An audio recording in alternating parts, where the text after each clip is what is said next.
We once had a teacher, the teacher of teachers. He changed the world for the better and made us better creatures. Oh Allah. Bismillahirrahmanirrahim. Alhamdulillahi Rabbil Alamin. Wassalatu wassalamu ala Rasulillah wa ala alihi wa sahbihi ajma'in.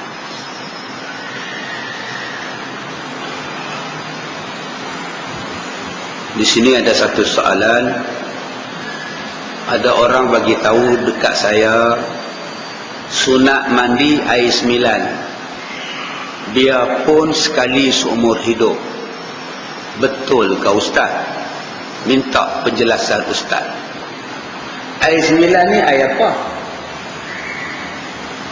Air apa air 9? Saya pun tak tahu. Jadi jawapan dia tak tahu. Minta maaflah pada yang soal. Saya tak tahu air 9 tu air apa. Okey.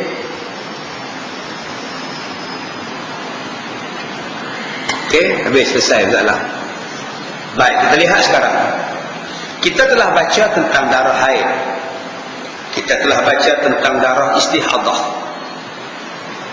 Sekarang kita baca pula perkara-perkara yang haram apabila tidak ada air semayang.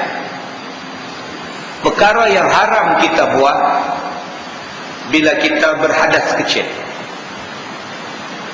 Dulu kita baca dah tentang istihadah, tentang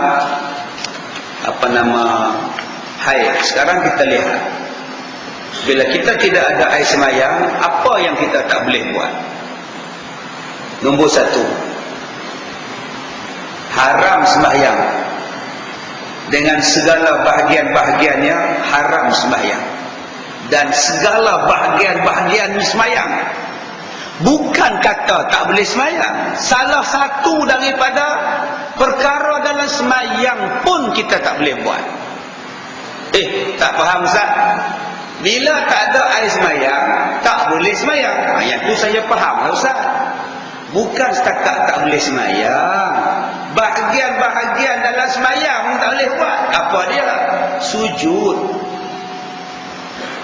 Sujud syukur, sujud tilawah. Bila nak sujud syukur, bila nak sujud tilawah, mesti ada air sembahyang.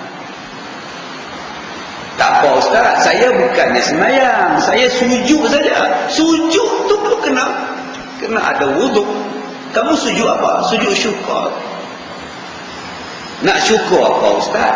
Nak sembahyang apa Ustaz? Dia main bola, dia skor gol, dia pun lari-lari tepi padang, dia sujud. Takkan nak ada Ustaz? Dia pakai luar pendek. Itu mana ada sujud syukur? Tapi orang Arab buat Ustaz, lantak ke dia lah dia buat. Itu bukan sujud. Sujud syukur kena bangun, Allahu Akbar, terus sujud. Bukan macam orang skor gol, bila gol dia menang buat lagu tu. Lepas tu lari melompat atas padang gelongsor. Lepas tu sujud. Tengah tu sujud, orang pakat kumun dia bertimpa-timpa. Semua orang bangun, mati dah dia, Allah, mati lemah. Itu bukan sujud syukur. Itu Roger Miller punya. Dia punya Roger Miller punya tarian. Itu tak ada kena-mengena. Sujud tilawah mesti ada air sembahyang. Baik. La yaqbalullahu salatan ahadikum idza ahdasa hatta yatawadda. Tiada diterima oleh Allah sembahyang seseorang kamu apabila ia berhadas sehinggalah kamu berwuduk. Adalah asal pada ketiadaan diterima itu ialah fasad, ni batin. Siapa yang sembahyang tak ada air sembahyang, dosa, haram. Dia sembahyang Jumaat, orang ramai, tengah-tengah rukuk terkentut, dia teruskan sembahyang, hukumnya berdosa. Dia buat pada habis-habis sembahyang dia tanya, kentut tadi tu.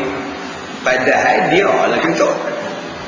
Dia sembahyang terus juga, hukum dia dosa. Dosa pasal tak ada. Supalah baca khutbah. Dia baca khutbah tak ada wudu, berdosa dia.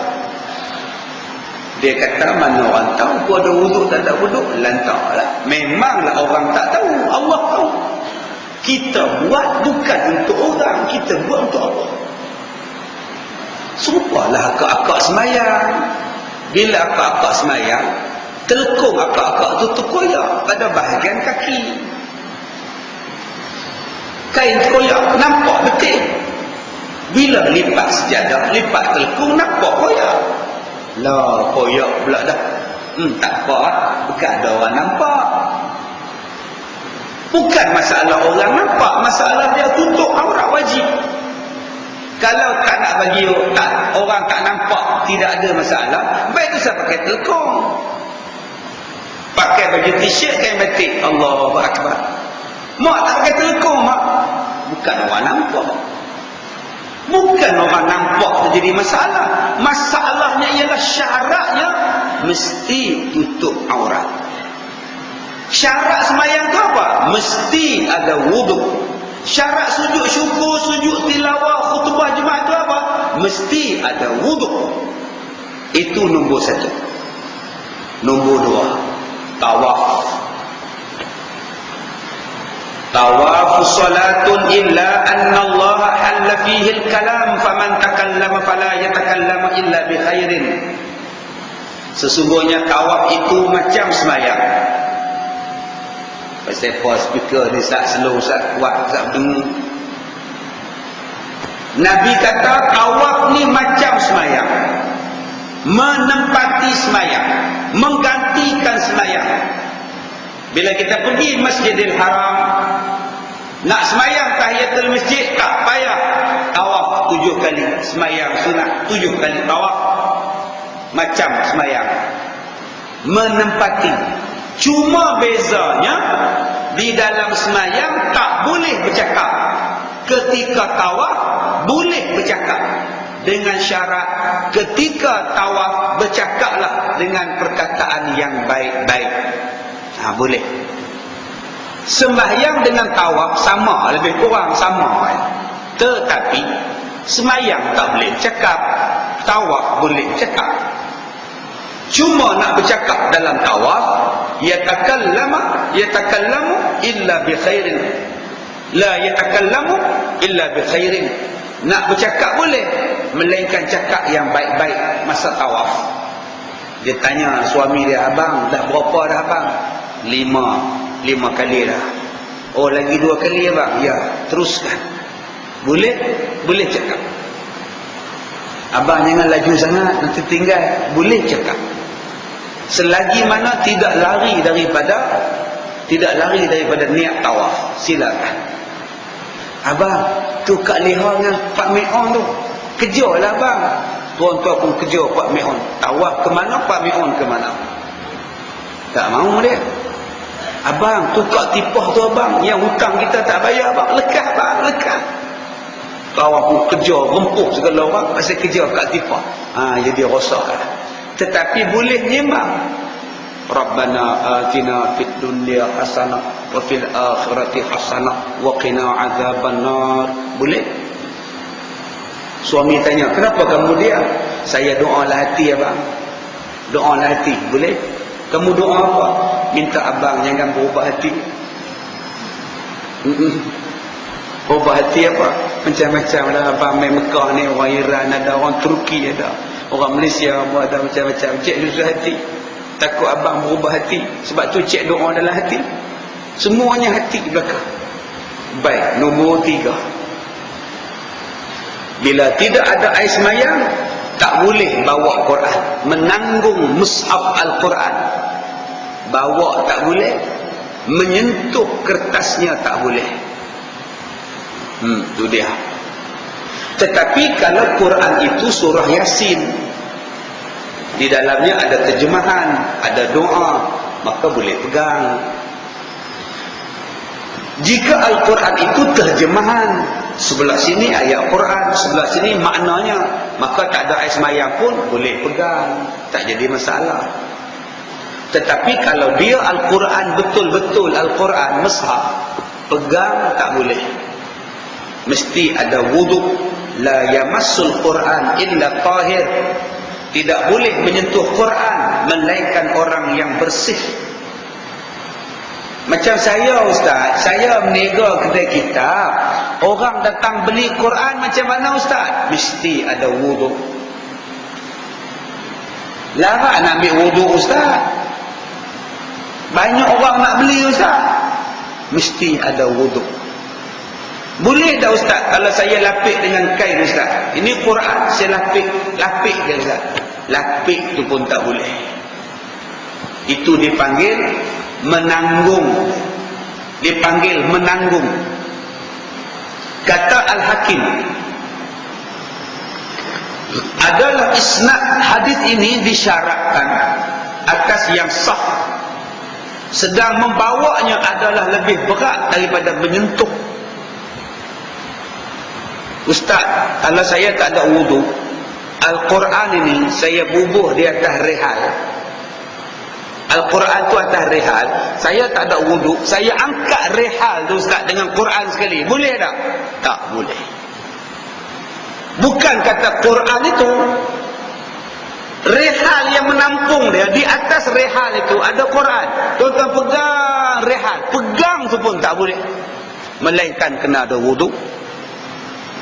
Apatah lagi tuan-tuan ambil beg ni ataupun kentuala, tuan-tuan pegang dengan kentuala lapik Quran, itu pun tak boleh.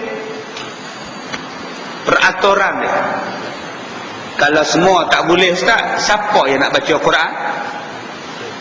Baca boleh, baca Quran tanpa wuduk boleh. Apa masalah? Baca Quran Yasin wal Quranil Hakim boleh, ada masalah. Wa basyiril ladzina amanu wa amilus solihat. Disuruh anak dia, adik tolong selak buka surat sebelah. Adik umur 2 tahun selak. Adik ada wuduk tak? Wuduk tu apa? Tak payahlah tanya dia. Budak kecil tak ada wuduk pun tak apa, dia bukan dosa. Dia belum taklif, dia belum dibebankan dengan hukum haram, halal, wajib. Suruh anak buka. Aiman, bukakan untuk mama, selakkan Quran sebelah. Habis buka, selak lagi. Wa basyiril ladzina amanu, buka lagi. Awala ya'lamuna, anak tolong buka, boleh. Aiman tolong tutup Quran, mama nak masak, Aiman pun tutup. Aiman bawa Quran ni letak atas meja ya, okey, Aiman letak, hukumnya sah. Siapa kata baca tak boleh? Yang tak boleh pegang, yang tak boleh menyentuh, melainkan darurah.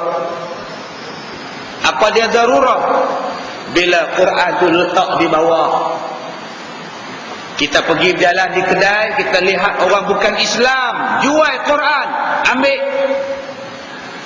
Mana boleh orang bukan Islam jual Quran? Hang tak reti peraturan dia, ambil, rampas, tak ada wuduk, boleh. Toki Cina tu kata, hayya, lu angkatlah kita punya Quran, lu tak ada wuduk, rosak. Oh, hang cerita hang dosa pula, aku dosa pula. Yang hang jual apa siapa? Hang sendiri tak yakin dengan Quran, hang nak jual Quran pula. Oh, banyak cantik tu boleh pegang. Seperti takut tenggelam, takut terbakar, takut kena najis, atau dan tak sempat hendak bersuci, maka hendaklah mengambil pada waktu itu juga. Sebagaimana kaedah ad-darurat tubihul mahzurat, darurat itu mengharuskan yang dilarang. Bila darurat, yang larang pun dibolehkan. Itu makna darurat, dibolehkan. Macam kita selalu sebut lah, bila dah darurat, lapar kebulung dah, tak makan, mati. Babi lalu, makanlah babi, dengan syarat dicari dulu. Dah tak ada, baru makan. Ada daun, makan daun. Ada rantin, makan rantin. Dah tak ada apa nak makan, baru babi. Tuan-tuan ingat senang-senang nak makan babi. Bila tak ada ayam, tak ada ikan, babi mana babi? Babi. Tak payahlah, kena cari hak lain dulu. Dia bukan boleh macam itu. Darurah ni dah terpulang sangat dah teruk sangat dah. Baik. Kata setengah ulama, ada setengah ulama kata tidak haram orang yang tidak ada wuduk menyentuh Quran, kerana tiada ada waris daripada Nabi sallallahu alaihi wasallam yang melarang orang tak ada wuduk pegang Quran. Sedangkan hadis tersebut bukannya sahih di sisi kaedah al-aslu fil asya al-ibahah. Bermula asal pada sesuatu benda ialah harus. Tetapi berdasarkan kepada ayat Quran, Allah Ta'ala sebut yang boleh pegang Quran hanyalah orang yang bersih, dan Nabi Muhammad sendiri sebut jangan pegang melainkan orang yang bersih. Bersih di sini maknanya ialah mesti berwuduk. Baik, habis. Untuk orang yang berhadas kecil yang dia tak boleh buat nombor satu ialah apa tadi? Semayang dan bahagian-bahagian semayang. Yang kedua, tawaf. Yang ketiga, menanggung Al-Quran dan menyentuh kertas Al-Quran. Baik, yang ke seterusnya, yang haram atas orang junub. Yang haram atas orang junub. Apa dia orang junub? Orang yang melakukan persetubuhan. Apa dia orang junub? Orang yang keluar air mani. Itu nama dia junub. Orang yang melakukan persetubuhan, itu nama dia junub. Ada orang tanya pada saya, Ustaz, apa beza air mani dengan air mazi? Saya jawab, soalan ni sangat asas. Hang bacalah buku yang tu pun nak tanya saya. Saja gatal nak tunggu ustaz tu ulas apa. Tuan-tuan kalau buka dalam soal jawab, tanyalah ustaz dalam laman web tu. Laman web Al-Barakah, macam-macam orang tanya soalan-soalan macam ni. Getik saya nak jawab. Yang tu hampir kedai hang bacalah buku air mani tu apa, air bazi tu apa. Ni boleh saya tanya kat saya pula apa beza pula. Saya bukan ada masa nak type-type ni letih. Tanya hak tu dia tak tahu sudah lah. Bodoh betapa malah langsung dia tak kenal benda tu. Saja gatal nak suka ulat ustaz tu ulat benda-benda tu. Baik. Yang ke-6, yang haram kepada orang junub. Yang pertama, talak. Menceraikan. Kita sebut talak. Okey. Tunggulah dia bersih, tunggu dia mandi, cerailah elok. Jangan cerai dalam waktu junub. Sah talak tapi berdosa. Talak tu sah tapi berdosa. Talak dalam haid sah tapi berdosa. Talak dalam pantang sah, jatuh talak tapi berdosa. Sah. Ustaz, ya, suami ceraikan saya. Ya, jatuh tak talak? Jatuh, tapi tak ada saksi ustaz. Masa tu saya dengan suami je ustaz.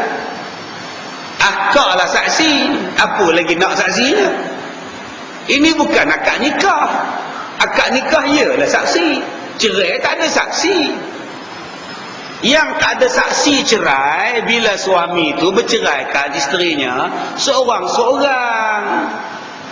Tak ada saksi dalam kereta. Duduk dalam kereta, suami ni duduk dalam jam, traffic jam, isteri telefon, baliklah cepat, lama dah tunggu ni.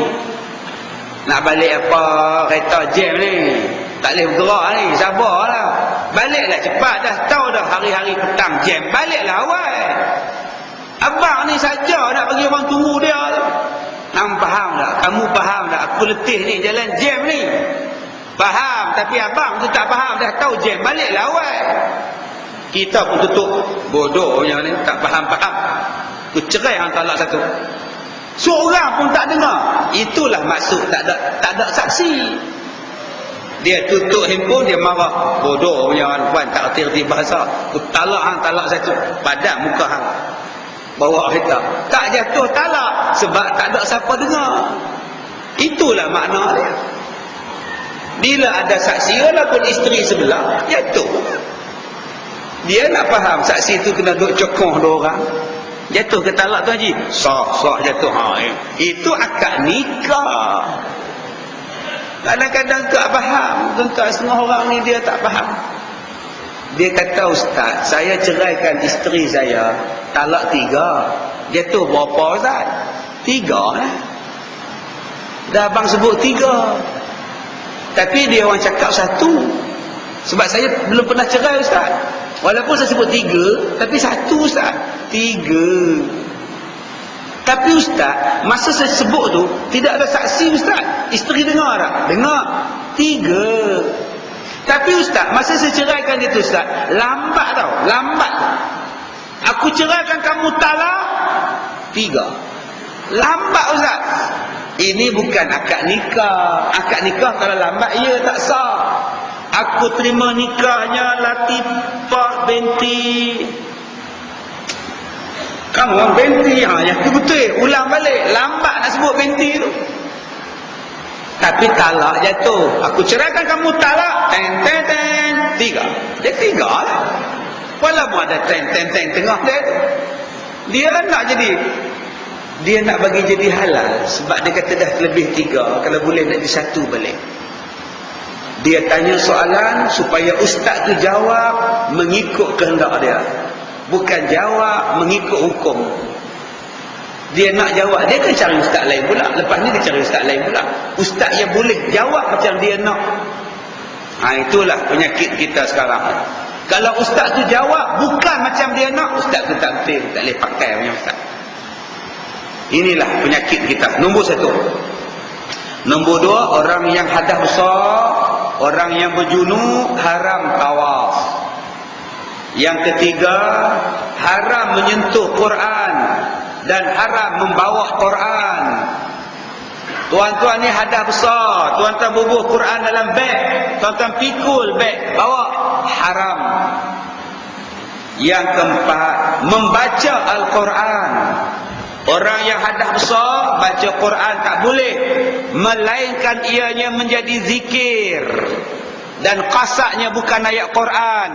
Seperti kita baca doa menaiki kenderaan, subhanallazi sakhkhara lana hadza wama kunna lahu muqrinin.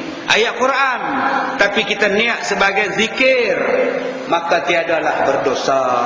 Bismillahirrahmanirrahim, ayat Quran tapi niat zikir, tak dosa, tak salah. Ataupun mati kerana ya Makcik Mary mati, inna lillahi wa inna ilaihi raji'un, astagfirullahalazim, kerana uzur boleh sebut. Walaupun inna lillahi tu ayat Quran boleh sebut, sebab itu doa musibah. Kita niat sebagai zikir. Nombor 4, nombor 5, berhenti di dalam masjid. Orang yang uzur, yang junub, berhenti di dalam masjid adalah dilarang. Duduk dalam masjid adalah dilarang. Berdasarkan firman Allah Ta'ala, la taqrabus salata wa antum sukara hatta ta'lamu ma taquluna wa la junuban illa abiri sabilin. Janganlah kamu hampir kepada solat sedangkan kamu dalam mabuk, sehinggalah kamu sadar apa yang kamu cakap. Dan janganlah orang yang berjunub, melainkan orang-orang yang di dalam perjalanan. Kata Ibnu Abbas, maksudnya janganlah menghampiri tempat solat, kerana di situ bukan tempat lalu lalang. Bahkan tempat solat ialah masjid. Nabi berkata, la uhillul masjid li haidin wala junubin. Artinya tiada dihalalkan masjid bagi orang yang haid dan juga tiada bagi orang yang junub. Maknanya orang yang haid dan orang yang junub tidak boleh duduk di dalam masjid, haram. Ini dalil-dalilnya. Kalau ada ustazah mengatakan bahawa boleh perempuan haid duduk dalam masjid sebab sekarang dah tak menitik, ustaz tu bangang nama dia.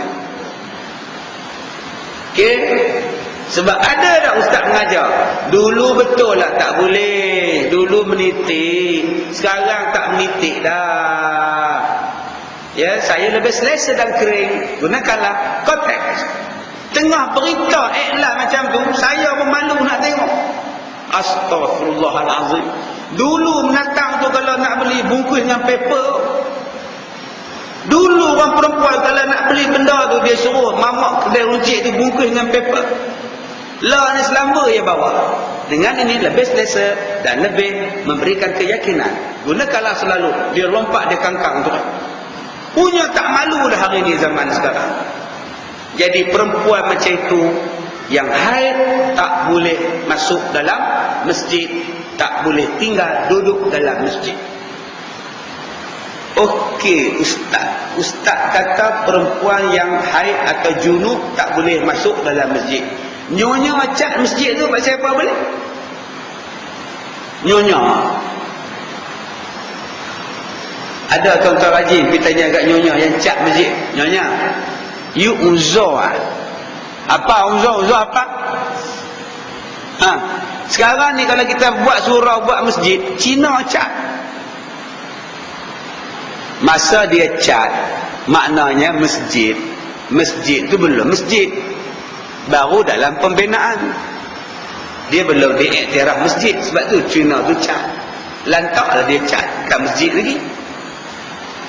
Kapet belum pasang, kail belum pasang, simen belum buat, bumbung baru, tingkap belum pasang, semayang tak pasang, azan belum pasang, baca Quran tidak, apa pun tidak. Pejabat agama pun tak kata masjid lagi, tak JKR pun tak kata masjid lagi. Sebab tu nyonya tu cat, haruslah.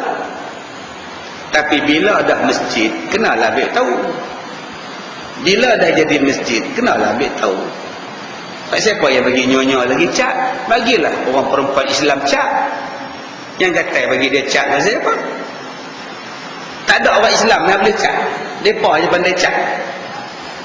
Kalau tak ada orang Islam nak cat, nampak sangat buruknya kita. Bukan Islam tu buruk, kita yang buruk. Sampai masjid kita pun kena pakai orang kafir cat. Apa leceh benar kita. Baik, habis. Jadi kalau ada orang kata perempuan dulu-dulu tak boleh sebab dia tak nak lapik, menitik, sekarang tak apalah, ustaz macam tu tak payah ikut. Salah. Sebab itu saya minta pada masjid-masjid, kita ni buat masjid untuk orang yang tak junub. Kita buat masjid untuk orang tak haid. Kenapa tak buat sama tempat untuk orang uzur? Saya katalah dulu, orang perempuan pun nak mengaji juga, dia pun nak kursus haji juga. Ini bila dia haid, dia tak boleh pergi kursus haji sebab tak ada tempat untuk perempuan. Saya katalah dulu, datang kuasa masjid kena buat satu bilik khas, yang mana perempuan yang bawa anak, yang mana perempuan yang uzur, duduk dalam bilik tu. Sediakan skrin, sediakan meja, sediakan kursi, biar dia pun mengaji. Budak-budak bubuhkan tempat dia, playground untuk main di belakang. Bapak jungkang-jungkit ke, gulung-sor ke, biar dia pun main. Jadi pihak masjid kena buat lah. Duit RM100,000, jangan simpan duit. Simpan duit saya pandai simpan. Banyak kali saya sebut, buat bahagian belakang tu satu bilik khas untuk perempuan. Bubuh kapet elok-elok, bubuh TV elok-elok, bubuh kursi meja, biar mereka mengaji. Untuk perempuan yang uzur haid, untuk laki-laki yang haid. Laki-laki haid ramai juga, dia bukan nak masuk dalam masjid, dia duduk kat luar pasal dia nak isap rokok. Tu laki-laki haid, bagi dia kat belakang. Kita jadi masjid yang mesra pelanggan. Kena buat macam itu. Jadi saya lihat Masjid Ar-Ridwan ni banyak lapang lagi. Daripada duduk tanam pokok bunga tu, buat satu bangunan khas untuk orang perempuan. Boh ekon pula. Saya rasa kalau kita war-warkan pada makcik-makcik, akak-akak nak buat bilik macam tu, berselerak mereka bagi duit, masjid tak payah keluar duit. Buat je pengumuman, masjid akan membina sebuah bilik khas untuk perempuan yang uzur. Siapa nak wakaf dipersilakan. Semua perempuan bagi seorang 1,000. Dapat 50 orang, 50,000. Siap satu bilik, aircon dapat, tali besen dapat, kamera pun dapat. Buat pemenan kamera tu, tak payah nak bagi ni. Suluk muka ustaz tu keluar kat sana. Sambil mereka dengar ceramah, tengok situ je. Ustaz pula mengantuk, mereka tutup TV ustaz, mereka buka TV 3 pula. Tengok berita pula. Terpulanglah kat mereka. Janji mereka dengar. Jadi tuan-tuan, tolong ingat. Jangan ingat bila perempuan haid, mereka tak boleh pergi masjid. Siapa kata tak boleh pergi masjid? Boleh datang, cuma jangan duduk cokok dalam masjid. Mereka pun nak belajar juga. Kita sediakan tempat yang khas untuk mereka. Baik. Yang seterusnya, perkara yang haram kepada orang yang haid dan orang yang nifas. Pertama, semayang. Kedua, tawaf. Ketiga, menyentuh Quran dan menanggung Quran. Keempat, berhenti dalam masjid. Yang kelimanya, puasa. Tidak boleh buat orang yang haid. Orang yang haid tertegah semayang dan tertegah puasa. Tetapi puasa kena qada. Semayang tak kena qada. Orang tanya pula, sebab apa semayang? Semayang apa nama tak payah qada?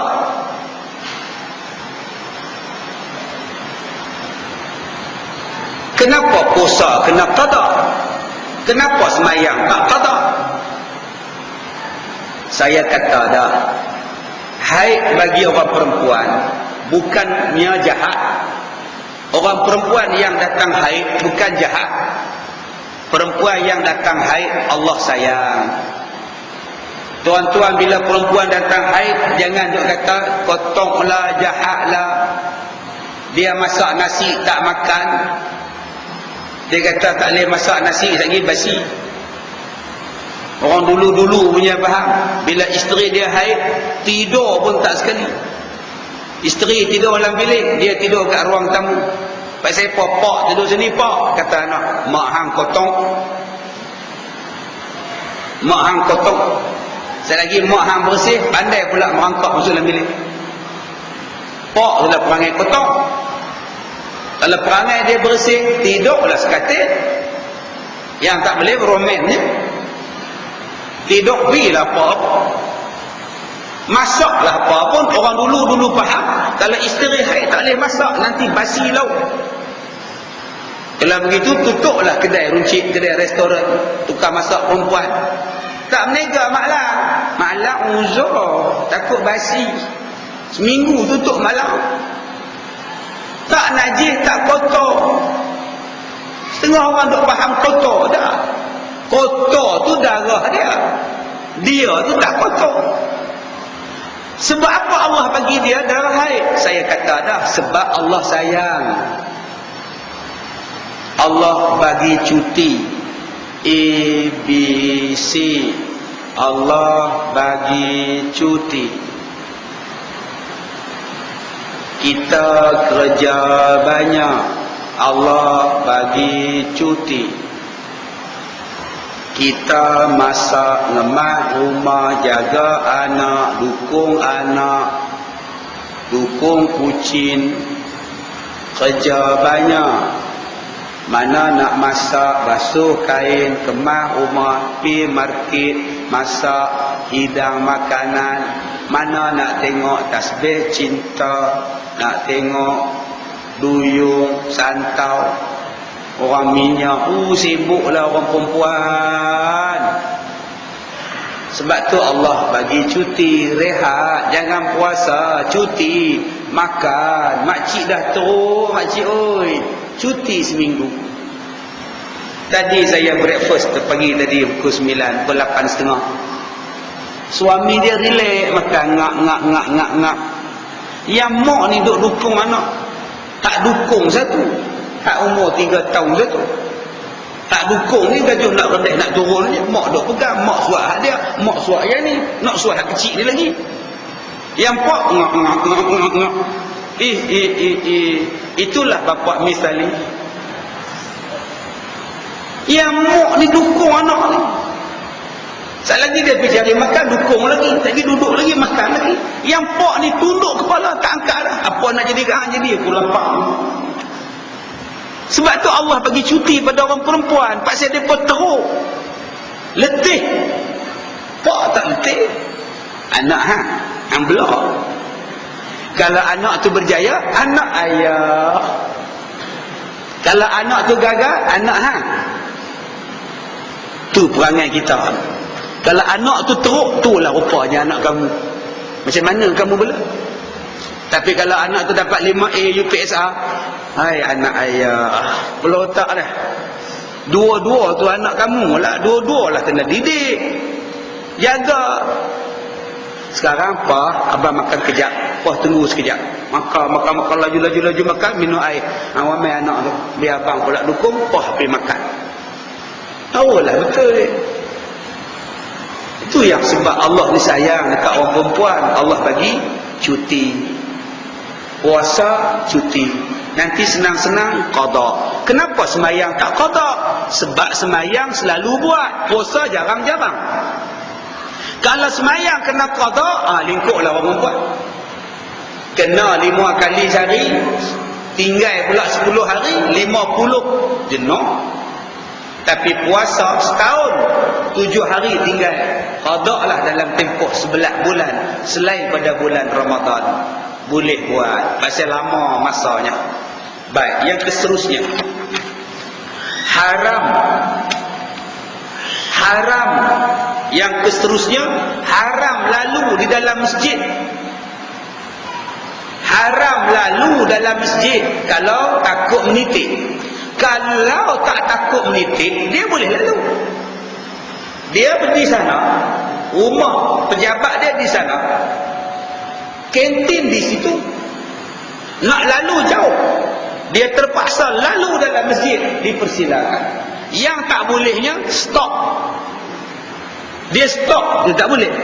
Kalau dia lalu saja tak apa, no problem.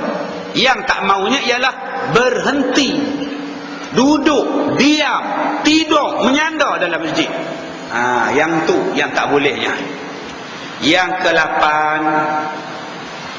yang tak boleh buat bagi perempuan yang haid, 5, 6, 7. Yang ke-7, talak. Jangan ditalak dalam keadaan perempuan itu haid. Okey. Isteri dia haid. Bila isteri dia haid, gaduh, suami kata, aku ceraikan kamu talak 1. Isteri pun kata, sampai hati abang ceraikan saya.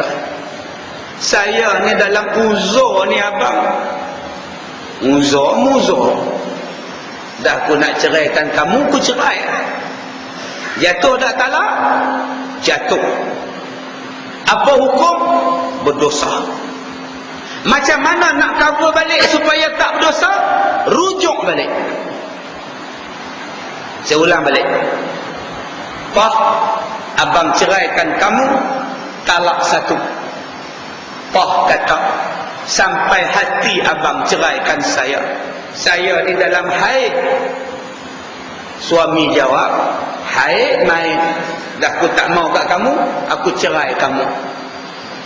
Hukum talaknya jatuh talak dan berdosa. Suami berdosa. Macam mana nak cover supaya tidak berdosa?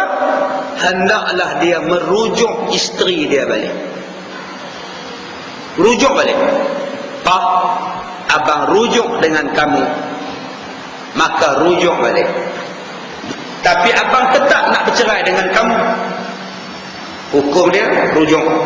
Selepas isteri mandi daripada haid, maka hendaklah suami tadi jangan mencampurinya, jangan bersetubuh sampailah datang haid yang baru, suci haid yang baru, ceraikan pada masa itu. Itu dipanggil talak sunnah. Boleh faham? Lagi sekali, mereka nak bercerai, okey, mereka nak bercerai, maka suami pun ceraikan. Dalam marah tu cerai, waktu tu isterinya dalam haid, jatuh talak dan berdosa, maka hendaklah dia rujuk balik sampailah isterinya bersih. Kalau dia nak cerai, kalau dia tak mau cerai, dosalah cerai. Kalau dia nak cerai juga, dalam tempoh isterinya bersih, jangan bersetubuh sampailah datang haid lagi sekali. Selepas kering haid lagi sekali, barulah diceraikan. Maka hukumnya itulah talak yang dibenarkan dan tidak berdosa, sebab isterinya betul-betul suci daripada ada benih di dalam rahim. Baik, boleh faham setakat yang ketujuh? Ada soalan setakat yang ketujuh? Tak ada soalan ya? Baik. Yang ke-8, jima, haram berjima. Wa yas'alunaka 'anil mahid qul huwa adhan fa'tazilun nisaa fil mahid wa la taqrabunna hatta yatuhun. Mereka bertanya kepada kamu tentang haid, katakanlah haid itu ialah kotor, maka hendaklah kamu tinggalkan perempuan ketika haid, dan janganlah kamu hampiri mereka sehingga mereka itu suci. Inilah ayat traffic light. Bila merah, stop. Bila hijau, jalan. Bila kuning, standby. Nampak tak? Ini dia ayat ni. Tuan-tuan tengoklah, lampu traffic light tidak akan bertukar sampai kiamat. Saya acik potong tangan insya-Allah, sebab mereka ambil daripada Quran. Sesuatu yang diambil daripada Quran sampai kiamat bertahan di seluruh dunia. Bila sebut lampu merah, no entry. Bila lampu kuning, standby. Tak lama lagi hijau lah. Dah tak merah dah bau, dah kuning sikit dah. Tak lama, sehari dua hari, okey ya. Nampak tak tuan-tuan? Allah Ta'ala ni dia buat manusia tiru. Tuan-tuan pergi kat traffic light, sekarang dia ada numbering. Numbering pula, lagi bagus. Sebab haid orang perempuan dia ada nombor. Merah 8 7 6 5 4 3 2. Kawan masuk dia 1 brum jalan. Nampak tak orang perempuan ada haid hari dah. Berapa hari dah piang kamu haid? Baru semalam. 7 6 5 4 3. Suami duduk kira dah. Senang tak tuan-tuan? Traffic light ada number? Senang. Itulah sistem Islam. Allah Ta'ala sebut, bila kita tiru, cantik sangat. Diriwayatkan daripada Anas bin Malik bahwasanya orang Yahudi apabila haid isteri mereka, mereka tiada makan minum bersama-sama isteri mereka. Orang Yahudi kalau perempuannya haid tak nak makan, tak nak masak makanan yang isteri masak, malah makan minum tak boleh. Hina orang perempuan di sisi orang Yahudi. Datang Islam, Islam kata apa? Isna'u kulla syai'in illa nikah. Buatlah apa yang kamu nak buat, melainkan berjima dengan isteri kamu. Nak cium, nak pegang, nak peluk, buatlah. Yang tidak boleh ialah berjima. Yang lain ham buat. Nak cuik pinggang, nak usik-usik, nak main polis sentri, silakan. Nak jogging-jogging, silakan. Nak peluk-peluk, silakan. Nak sikat rambut isteri, buat dandan-dandan macam Dewi Bekam, silakan. Semuanya boleh.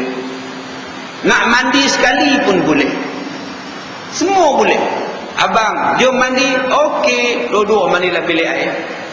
Tak apa. Yang tak bolehnya nikah. Nikah di sini maksudnya bersetubuh suami isteri.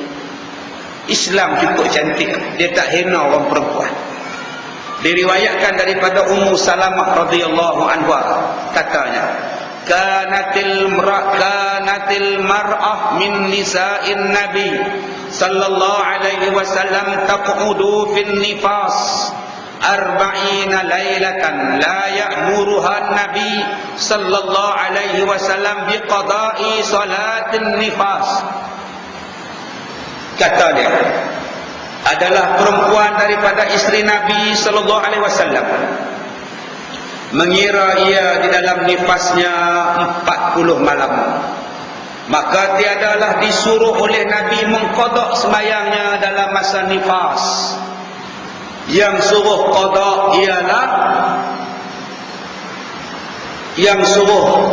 qada ialah puasa. Nifas sembahyang tak payah qada. Saya dengar soal jawab agama dalam radio, mufti jawab, perempuan yang nifas kenalah qada sembahyang, ya. Mufti jawab. Menung saya tuan-tuan. Telefon balik radio, cakap balik Datuk Seri pada kena qada.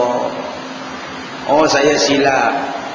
Qada puasa bukan qada sembahyang. Nama pun mufti. Biasalah. Nama kata mufti itu manusia, silap tu benda biasa. Jadi kita kena terima. Kadang tersasul.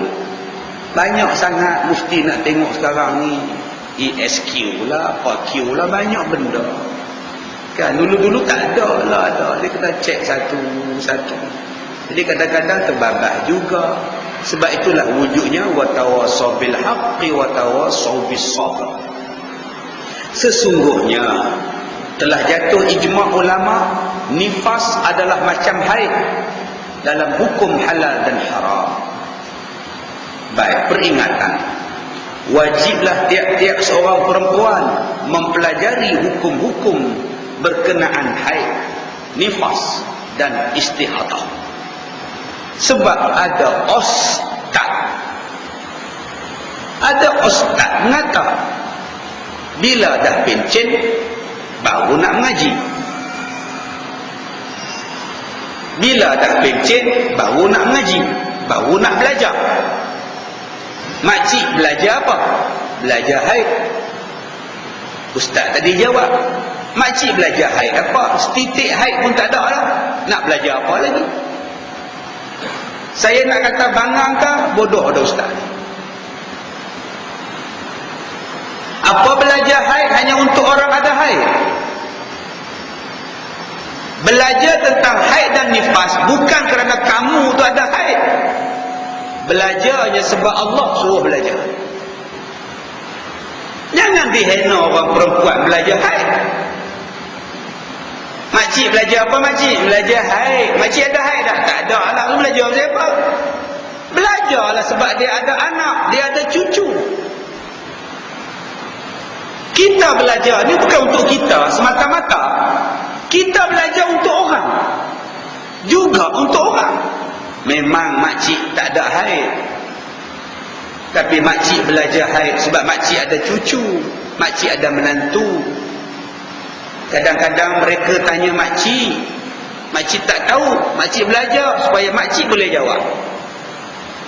Kalaulah belajar haid ini hanya untuk perempuan yang masih ada haid, bapak-bapak jangan belajar haid. Bapak bukan ada haid, ada haid. Terus sudah belajar, balik rumah tidur. Sebab tu saya kata tadi, ustaz tu tak apa cerdik. Fikir dulu apa yang kita nak cakap tu. Jangan sampai lemahkan semangat orang. Bapak-bapak wajib belajar haid, walaupun bapak-bapak tidak ada haid, sebab bapak-bapak ada isteri. Okey ustaz, kalau bapak-bapak ada isteri, isteri pun dah tua, buat apa bapak belajar? Mungkin bapak akan kahwin baru. Memang isterinya sekarang sudah tua, 70, tapi mungkin jodoh. Ada orang 20-an minta uncle, sudah cabut pihak Allah. Dulu putih, minggu depan hitam dah rambut, sudah jadi abang ya. Kahwin isteri nombor 2. Nak kata apa? Isteri muda, abang, saya haid tak tentu ni abang, sebulan 2 kali abang, macam mana abang? Abang tak tahu. Mana boleh tak tahu? Abang wajib belajar. Ajar saya. Sebab tu dia kata di sini, wajib tiap-tiap seorang perempuan, sama ada dah putus haid atau belum datang haid atau masih datang haid, wajib belajar hukum hakam berkenaan haid, nifas dan istihadah. Jika suaminya orang yang berpengetahuan, wajib dia mengajar isterinya. Nampak? Dia kata kalau suami dia pandai dalam bab fiqh, maka suami wajib ajar isteri dalam bab haid, menunjukkan bahawa laki-laki juga wajib belajar haid dan nifas. Dan jika suaminya tidak pandai, terpaksalah kaum isteri sendiri mempelajarinya di luar kepada alim ulama. Maka suaminya kata, "Pah, abang tak tahu bab ini, pah, kamu pergilah belajar." Isteri dia 60, "Abang, semalam menantu kita telefon, dia datang haid 2 hari, bersih 3 hari, datang haid, bersih 3 hari, datang haid. Macam mana abang?" "Saya tak tahu." Suami kata, "Abang pun tak tahu. Kalau begitu, kamu pergilah belajar. Nanti kamu belajar, tanya pada ustaz, ustazah, nanti ustazah jawab, kamu telefonlah pada menantu kita." Maka tuan-tuan, ilmu ni kita tak boleh kata serupalah ilmu haji. Tuan-tuan dah pergi haji, Masjid As-Sabirin, Lembah Keramat buat kursus haji. Tuan-tuan datang dengar haji. Tuan haji penerbangan awal ke akhir. Orang sebelah tanya, "Saya tak pergi haji. Saya dah pergi haji 2 kali. Kalau dah pergi haji, buat apa datang?" Kata orang sebelah, "Saya datang sebab saya nak belajar, nak dapat pahala majlis ilmu. Orang kursus haji ni untuk orang pergi haji." Kata, "Kamu bodoh, sebab tu kamu cakap macam tu." Mulalah nak gaduh tu. Aku dah pergi haji, bukan bermakna aku tak boleh belajar haji. Aku belajar kursus haji ni sebab aku nak belajar ilmu. Ini tidak. Aku makcik nak belajar haid, makcik pun titik haid pun dah tak ada. Tak betul. Sebab tu saya sedih bila ada ustaz-ustaz cakap macam itu. Saya tak suka, tuan-tuan, saya tak suka. Tak kira lah hang belajar apa pun. Ustaz tu mengajar apa? Semayang. Semayang, semayang, semayang. Hudud tak pernah ajar. Hudud tak pernah ajar. Dia ajar semayang, hang ajarlah hudud. Janji dia ajar semayang. Kamu nak hudud, semayang pun tak betul. Jamak pun kamu tak tahu.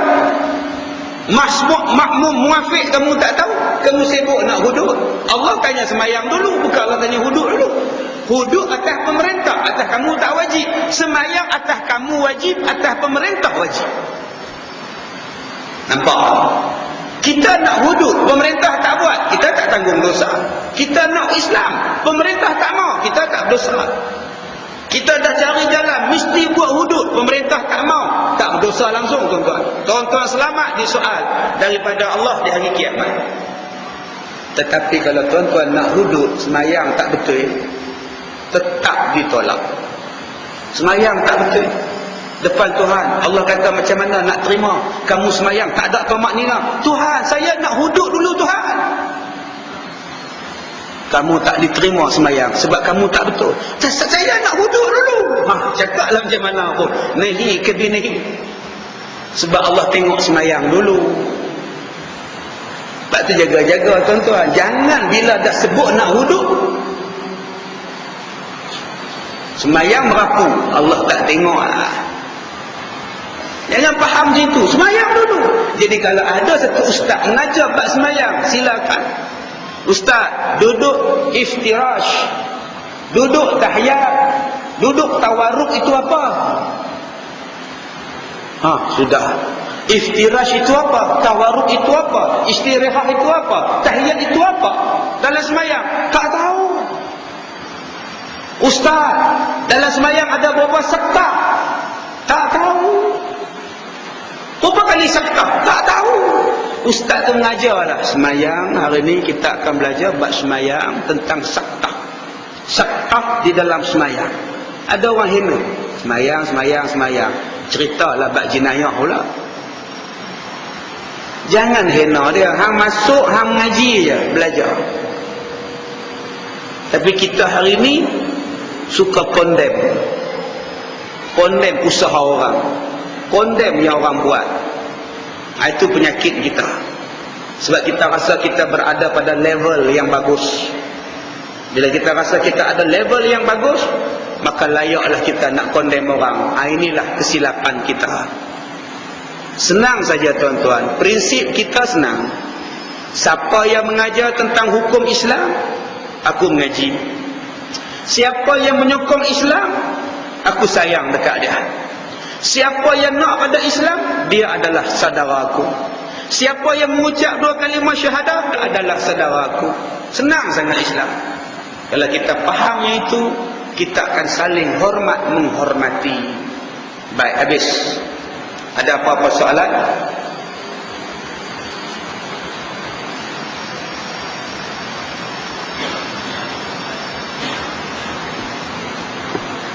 Ya. Kau tahu dia bukan Quran.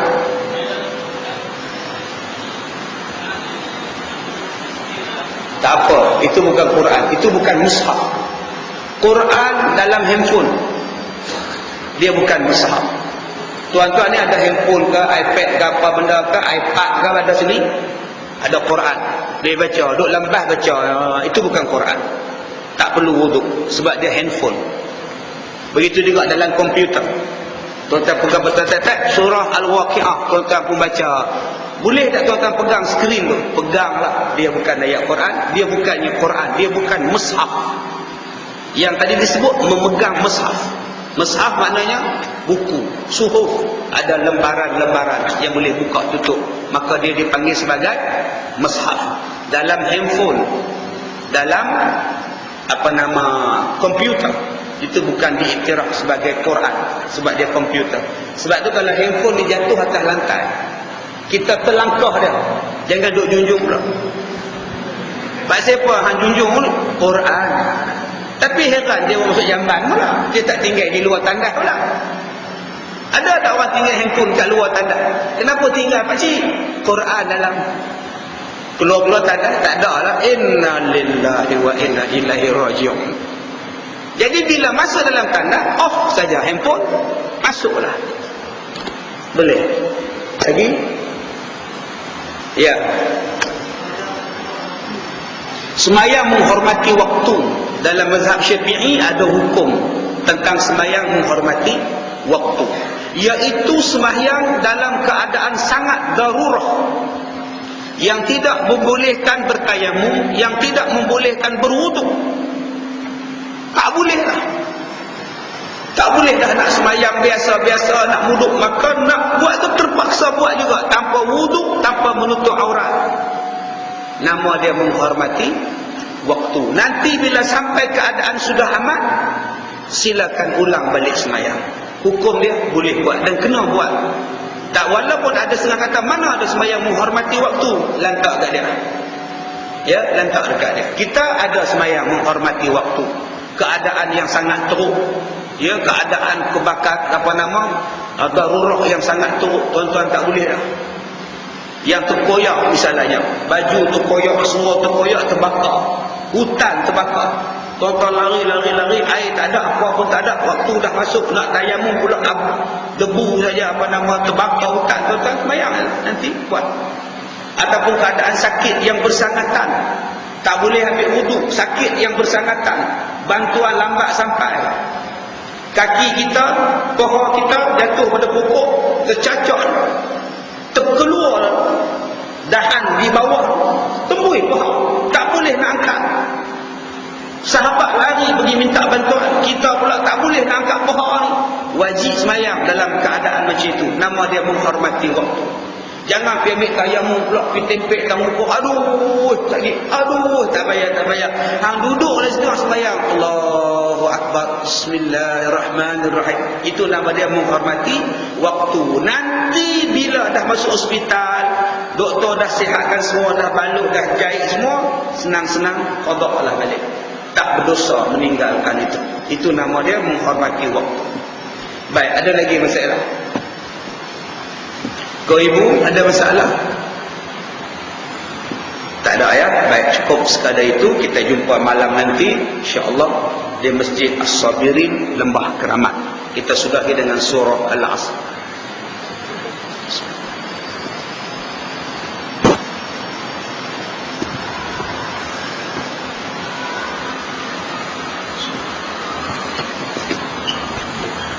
Bismillahirrahmanirrahim. Alhamdulillahirabbil alamin wassalatu wassalamu ala Rasulillah wa ala alihi wa sahbihi ajma'in. Allahumma inna naj'aluka fi nuhuri a'da'ina wa na'udzu bika min shururihim. Allahumma baddil shamlahum wa farrij jam'ahum wa shaddid kalimatahum wa salsil aqdamahum wa sallit 'alaihim qalban min kilabik ya qahhar jabbar ya muntaqim. Allahumma ya munzilal kitab wa ya mujriyas sahab wa ya hazimal ahzab ihzimhum mansurna alaihim alhamdulillah rabbil alamin. Saya minta maaf jika terkasar bahasa. Assalamualaikum warahmatullahi wabarakatuh.